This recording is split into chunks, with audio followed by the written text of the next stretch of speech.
안녕하십니까. 용산참사 진상규명위원회 집행위원장 박내근입니다. 반갑습니다. 제 옆에는 이 영화 두 개의 문을 감독한 김일란 감독이십니다.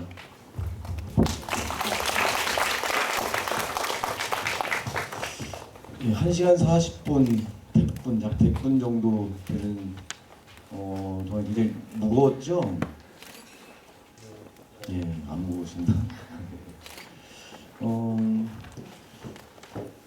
이 영화를 이제 한 7만 명 넘는 분들이 봤어요. 다큐멘터리 배급하고 그러는데 굉장히 이제 조건이 열악하잖아요. 그런데도 불구하고 7만 명이 봤다고 그러면 굉장히 이제 큰 사건인데, 그만큼 이제 많은 분들이 아직 용산 참사를 잊지 않고 있다고 하는 이런 거고, 또 그날의 진실이 뭔가에 대해서 상당히 궁금하고 있다고 하는 것에 반증일 수도 있을 것 같습니다.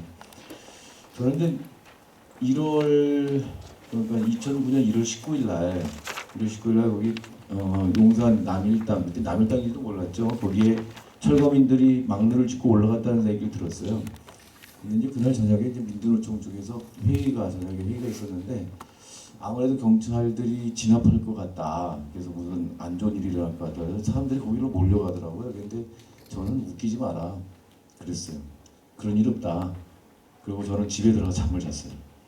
왜 그러냐면 이전에도 많이 있었거든요. 이 철거 현장에서 89년 이후로 막루 농성을 많이 했어요. 그래서 철거민들이 용역에 쫓기고, 그래서 자기들 그 요구 조건들을 관철시키기 위해서는 다른 방법이 없습니다. 시간을 계속 끄는 수밖에 없거든요. 그래서 시간을 끌면서 그런 철거를 지연시키고 재개발을 지연시키는 거예요. 철거를 지연시키고 이제 재개발을 지연시키게 되다 보면 이제 조합이나 건설사에서 금융 비용이 증가하게 되거든요. PF라고 하는데 이제 거기에 이자 비용이 굉장히 많이 나가게 됩니다. 그러다 보면 이제 시간에 쫓기면서 이런 철거민들의 요구가 상당 부분들이 관철되는 이런 과정들이 또 있었고요. 그렇게 하다가 그런 막루 농성을 하다가 그 전에도 사고가 많이 있었어요. 그래서 이제 경찰 자체도 시위 진압 매뉴얼에 보면은 인내 진압이라고 해가지고 막루 농성이 들어갔을 때 굉장히 위험하기 때문에, 또 예전에 이제 사망 사고가 일어났었던 그런 사건들도 있었기 때문에 인내 진압, 그 안에 이제 막루에 올라갔던 사람들이 화염병 같은 걸 던지고 이러고 하는 것들이 거의 다 소진될 때까지 기다려가는 거예요. 소진될 때까지 기다리고 안전한 대책을 확보한 다음에 진압을 하라라고 하는 게 시진압 매뉴얼인데, 이거 자체를 그냥 위반한 그런 무리한 진압이었던 거죠. 그때 당시에 이제 경찰 종합학교 교장이었던 그 박종환 씨가 있었어요. 그 사람이 퇴임을 했는데, 그 3월달인가 퇴임을 했는데, 그 현직에 있을 때 그런 비판을 했었죠. 이거는 경찰 자체가 판단했다고 한다면 이런 진압하지 않았을 것이다. 이분이 다 까놓고 얘기는 못하지만 다른 어떤 경찰이 자체적으로 판단한 것이 아닌 정치적 판단이 있었다라고 볼 수 있는 어떤 이런 얘기들을 하고도 했습니다. 이런 속에서 이제 사람이 이제 죽었던 거죠. 저는 이제 그래서 1월 20일 날 아침에 뭐 전화를 받고 이제 깨가지고 급하게 이제 인터넷으로 확인하고 그러면서 사람이 죽었다는 걸 확인했고, 그리고 나서 이제 저는 이제 수원에 당시 사무실 있었는데, 그때 내려가서 이게 이제 장기적으로 굉장히 오래 갈 수 있으니까 그 급한 것들 처리해놓고 저녁 시간에 올라가는데 계속 전화가 오는 거예요. 근데 얘기하는 게 시신이 어디 있는지 모르겠다. 시신을 확인할 수 없다. 그래서 이제 거기 현역 나이도 후배들한테 국가수나 이런 데를 통해서 시신이 어디 있는지 확인해라. 그거부터 확인하라 그러는데 계속 시신 확인이 안 됐었던 상태입니다. 뭐 여기는 제대로 안 나오는데 1월 20일 날 저녁까지도 시신이 어디 있는지 몰랐어요. 그러다가 기자 한 명이 제보를 해줬어요. 시신이 그 한남동에 있는 순천향 병원에 거기 있다더라. 그리고 또 다른 제보가 들어왔어요. 어디 병원 영안실에 계약이 돼 있다. 즉 5구의 시신을 5군데 병원에 나눠서 분산시키려고 했었어요. 그래야지 이 사건을 빨리 해결할 수 있다고 생각했던 거죠. 왜 그렇게 무리한 진압, 부검을 했을까? 아까 이제 그 정병도 검사라고 한 사람이 그런 얘기를 하거든요. 이 사건을 전체 지휘했던 검사 수사본부에 있는 지휘를 맡았던 정동두 검사가 얘기하는 게 곧바로 영장을 쳐서 오늘 중으로 부검에 들어가겠다. 사건 난 지 바로. 그죠? 왜 그렇게 서둘러서 부검을 했을까? 이게 이제 하나의 이제 의문입니다. 그래서 거기 이제 변호사들도 얘기하듯이 정말 그 부검을 통해서 사건을 은폐하려고 했던 것이 아닌가 이런 생각이 들고요. 신원 확인할 수 없다고 하는데 나중에 보니까 그렇지 않고 신원을 확인하려면 얼마든지 할 수 있었어요. 유가족들한테 신원을 파악하지 못했기 때문에 유가족들한테 연락을 못했다고 하는 게 지금까지 경찰과 검찰의 주장인데 그 사람들이 갖고 있었던 돌아가신 분들의 그 소지품, 유류품들 안에 그 사람의 신원을 확인할 수 있는 여러 가지 증거들이 있었어요.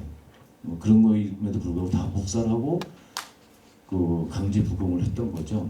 뭐 이런 어떤 상황이었었고 그날 밤에 정말 아수라장이었습니다. 그 순천향병원에 갔더니 이제 그때까지도 누가 죽었는지 정확하게 모르는 거예요. 유가족들도 설마 내 남편이 죽었을까? 아니겠지 이런 마음 갖고 있었던 거죠. 아무도 확인해주지 않으니까. 그런데 다 이렇게 거기 농성하러 올라갔던 철거민들 확인하는데 내 남편이 없으니까 내 남편이 죽었을 가능성이 있는데 눈을 보기까지 못 믿는 거죠. 그래서 유가족들이 영안실에 가서 내 남편인지 아닌지 확인하겠다 라고 그렇게 정말 울부짖으면서 호소를 했는데 그걸 검사가 계속 막았어요. 몇 번씩 밀고 땡기고 하면서 그렇게 했는데 결국 그날 밤 12시가 넘어서 한 명씩 들어가서 확인하라고 그래갖고 우리 쪽에 의사랑 변호사랑 해갖고 들어가서 확인하고 그랬죠. 저는 좀 들어가지 않았었는데 나중에 보니까 근데 그 의사가 부검 현장에도 많이 들어갔던 사람인데 들어갔다 와서는 다 통하더라고요. 그 정도로 끔찍한 쪽이 있어요. 나중에 사진을 보니까 정말 숫덩이였던 거죠. 숫덩이인 상태의 그런 시신을 또 부검을 해서 그걸 갖다 얼기설기 또 꾸며놨으니까 그걸 보고 유가족들 다 기절하고 막 이렇게 했던 그 상황들이 생각이 납니다. 자 이제 김일란 감독한테 좀 물어볼게요. 이 영화로 굉장히 유명해졌어요, 그죠? 그대로 모르다가 요즘에 이제 많이 이제 관객과의 대화 이런 거 많이 하고 그러시는데 이렇게 관객과의 대화하고 그러면서 제일 많이 물어보는 질문이 뭐예요? 제일 많이 받는 질문. 제일 많이 하시는 질문 중에 하나는 어떻게 이런 다큐를 기획하게 됐는지 하고요. 그리고 두 개의 문이란 제목이 무엇인지 그러니까 가장 처음으로 나오는 질문들인데 이 작품을 기획하게 된 거는 이렇게 특히 이제 그 2009년에 이제 재판이 막그 철거민들을 이제 아까 지금 박래공 위원장님 말씀하신 것처럼 검찰에서 기소를 했고 그래서 재판이 좀 지연되다가 8월 중순쯤부터 재판이 다시 제기됐잖아요. 그 당시에 이제 박래공 위원장님 수배 중이셨죠. 사실은 명동성당에 한참 계셨을 때죠. 그때는 순천향병원에 있을 때. 아 그때 예, 네. 9월달에 네. 순천향병원에서 탈출해갖고 명동성당을 갔습니다. 그래서 그때 경찰들이 순천향병원 지키고 있던 경찰들이 무지하게 혼났다고 그러니까 박래공 위원장님이 탈출을 하셔가지고요. 수배 중이었는데 탈출해서 명동성당으로 그때 가셨었잖아요. 근데 어쨌든 그때 재판이 시작되었고 저는 이제 자주 말씀드리는 거지만 저는 연부동치마라는 단체에서 소속되어서 활동하고 있는 사람이고요. 그리고 인권 활동가이기도 하고 미디어 활동가이기도 한데 이제 4월 달인가 5월 달에 제 친구가 용산 참사 현장에서 함께 활동하고 있던 친구가 있었는데 용산의 상황들을 좀 외부로 많이 알리기 위해서 다양한 문화예술 활동가들이 좀 결합해서 용산의 사안들을 다양한 방식으로 사회에 알렸으면 좋겠다. 연분홍치마도 와야 되지 않겠냐라고 해서 가서 결합하게 되었고요. 그래서 일종의 속보 영상 같은 것들을 이제 제작해서 알리고 있었죠. 근데 8월 중순에 재판이 시작되면서 이제 그 재판 상황이 되게 급박하게 돌아가고 있었고 그리고 그러다 보니까 이제 속기사들이 이제 속기록을 작성해서 변호인단 분들한테 빨리빨리 그것을 넘겨줘야 되는데 별로 그럴 시간적 여유가 없었던 건 아니죠. 일부러 안 한 것 같은데 어쨌든 그래서 변호인단 분들께서 재판 상황을 좀 확인하고 반대 신문을 작성할 수 있는 작성할 수 있도록 그 재판을 모니터링을 그 방청객으로 모니터링을 하면서 그거를 이제 여기 지금 영화에도 쓰인 그 녹음을 이제 해서 그거를 이제 변호인단 분들한테 녹취를 풀어가지고 이렇게 넘겨줬으면 좋겠다라는 부탁을. 참고로 말씀드리면 법정에서 녹음하는 거는 그 법으로 규칙으로 불법으로 돼 있어요. 이게 거기서 걸리면 이제 그 압수당하고 뭐 그러죠. 네, 감치. 예.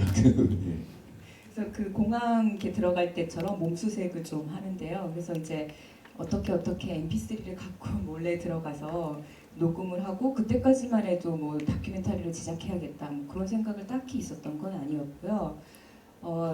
근데 다큐를 제작해야겠다 이런 생각이 들었던 거는 1심 판결 난 그날 좀 다큐를 제작해야겠다 이런 생각을 했었는데 사람이 살면서 가장 억울한 순간 중에 하나가 내가 피해자인데 사람들이 나한테 가해자라고 할 때 진짜 억울할 것 같고 이렇게 분통이 터진다고 해야 될까? 그런 게 있잖아요. 그리고 게다가 그게 단순 가해자가 아니라 범죄자가 되는 이 재판이 너무나 모순적이라는 생각이 들었고 그러면서 이제 제작을 하게 되었고요. 그리고 두 개의 문이라는 제목을 하게 된 거는 이 영화에 나온 것처럼 그날의 진압작전이 얼마나 성급하고 말도 안 되는 진압작전인지를 상징적으로 보여주는 사실이었던 것 같아요. 그래서 뭐 그날 경찰 특공대가 진압에 들어가기 전에 브리핑 과정에서 지휘부로부터 들었던 것은 사실관계에 관한 그 어떤 정보도 듣지 못했었고 그리고 주의사항으로 가장 이렇게 주의를 받았던 것은 안전하게 진압해라 라기보다는 전철현이니까 조심해서 진압해라 라는 명령을 받았다고 들었어요. 그러니까 그거는 들어가는 경찰도 그리고 그 안에 있던 철거민 그 모두의 안전을 고려하라는 뜻이 아니라 적개심을 명령받았다라고 저희가 이제 리플렛에 나와 있는 것처럼 그러니까 철거민 분들이 왜 막내에 올라갔는지 그들이 어떠한 사정 속에 있는지 그들이 누구인지 이런 것들은 전혀 고려되지 않고 그냥 진압해서 빨리 진압하라는 뜻이겠죠. 그러니까 전철현이니까 조심해라라는 말은 오히려 전철현이라는 철거민들의 어떤 연합, 어떤 그런 서로가 서로를 돌보면서 이 철거의 문제를 해결하고자 하는 그 평범한 사람들에 대한 편견을 다 가중시키는 명령을 받았다고 생각이 들고요. 그래서 이러한 상황들을 잘 보여줄 수 있는 제목이 이제 두 개의 문인 것 같다라는 생각이 들어서 이제 제목을 선택하게 됐는데 편집을 하다 보니까 이 두 개의 문이라는 제목이 점점 의미가 좀 많이 확장됐던 것 같아요. 그래서 어떤 순간은 진실을 향한 문과 거짓을 향한 문 같은 느낌도 있고 어떤 순간에는 삶과 죽음의 문 같은 느낌도 있고 또 다른 한편으로는 이 영화를 3년 전 사건임에도 이걸 다시 현재 지금 다시 목격하는 관객분들이 자신에게 주어진 어떤 선택 그러니까 이 사건을 다시 한번 목격하면서 이 사건에 개입할 것인지 아니면 3년 전 그때처럼 방관할 것인지 뭐 이런 자기 스스로가 선택할 수 있는 어떤 선택지 같은 느낌 이런 것들이 모두 다 이렇게 두 개라는 숫자 때문인지 모르겠는데 이렇게 포함되는 것 같더라고요. 그래서 사실관계를 드러내는 제목이기도 하고 다른 한편에서는 뭔가 그런 추상적인 의미들을 더 이렇게 확장시킨 제목이기도 했던 것 같아요. 예, 뭐 시간이 많지 않으니까 저희 얘기들보다는 우리 관객분들 중에 궁금하신 거 있으면 질문 받고 얘기를 하도록 하죠. 잠깐 그리고 우리 옆에서 수화하시느라고 고생하시는 분한테 좀 선호도 모르지만 큰 박수 보내주시기 바랍니다. 수화는 굉장히 힘들거든요. 네. 예,